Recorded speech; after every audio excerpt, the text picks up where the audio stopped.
What to do if you are bitten by a black mamba? Black mambas are extremely dangerous reptiles. In fact, many consider the species to be one of the world's deadliest snakes. They are found in southern and eastern Africa and are shy, evasive creatures. They won't seek out human interaction.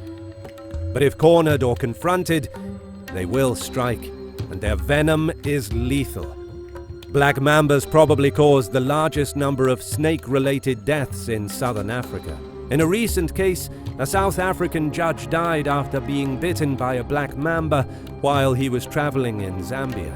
But the data for the whole continent is limited, so the precise number isn't known. This is chiefly because most of these deaths occur in rural parts of Africa with limited health infrastructure and other resources.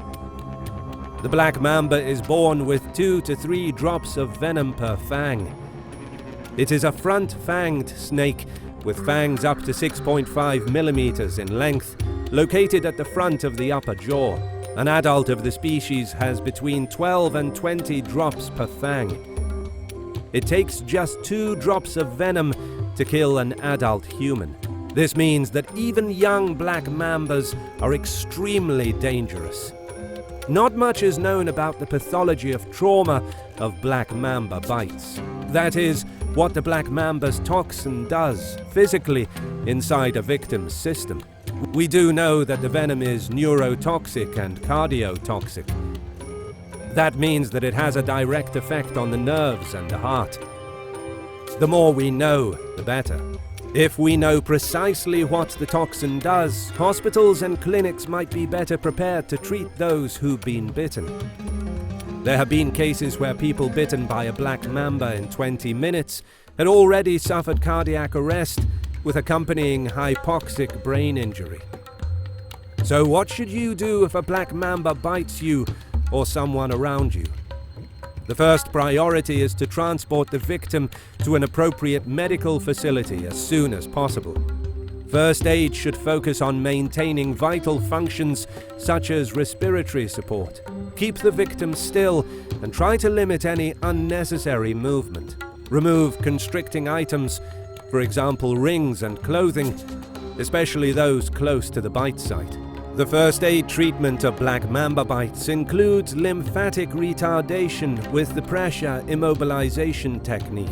In other words, try and wrap a tight crepe bandage or tourniquet close to the bite site.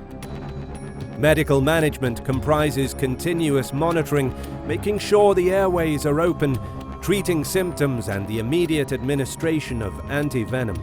The antivenom is injected intravenously because absorption is poor via the muscles. It's also important not to inject into or around the bite site. In rare instances, the victim may be put on extracorporeal membrane oxygenation, which is a way of providing prolonged cardiac and respiratory support to those whose heart and lungs are unable to provide oxygen to the body. This combination of respiratory support and antivenom may save a person's life. Over time, the antivenom will ease muscle paralysis and set the victim on the road to recovery. That's all for today. Thank you so much for watching, and please don't forget to subscribe and hit the bell button.